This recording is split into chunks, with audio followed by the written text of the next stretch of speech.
अस्सलाम वालेकुम।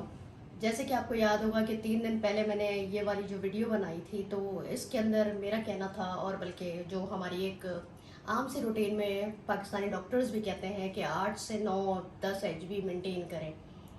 तो वहीं पे मुझे जो है वो थैलेसीमिया इंटरनेशनल फेडरेशन की तरफ से ये कमेंट्स रिसीव हुए।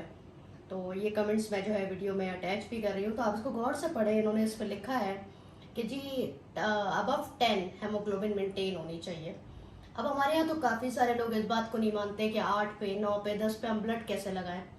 वहीं पे मुझे एक पेशेंट की वालदा का ये भी मैसेज आया कि हमारे यहाँ डीएचक्यू टीएचक्यू के अंदर 7 एचबी पे भी ब्लड नहीं लगाया जाता। तो वो जो मेरी सारी वीडियो थी वो मैंने पाकिस्तानी सिचुएशन को, माहौल को, और ये जो हमारे मसले मसाइल हैं कि ब्लड नहीं होता या डॉक्टर्स एग्री नहीं करते इस बात पे, तो मैंने उस पर बनाई थी। लेकिन देखा जाए तो वहीं चले, मैं डॉक्टर नहीं हूँ। काफ़ी सारे लोगों का ये शिकवा रहता है कि जी आप डॉक्टर नहीं हैं। ठीक है, मैं डॉक्टर नहीं हूँ, लेकिन थैलेसीमिया इंटरनेशनल फेडरेशन में बैठे हुए लोग डॉक्टर ज़रूर हैं। उनका क्या कहना है कि 10 से अबव हेमोग्लोबिन रखेंगे तो मसले मसाइल से हम बच सकते हैं, हमें प्रॉब्लम नहीं होगी। तो आप इस कमेंट्स को ज़रूर गौर से पढ़ें, और आप चाहें तो अपने डॉक्टर्स को भी दिखा सकते हैं।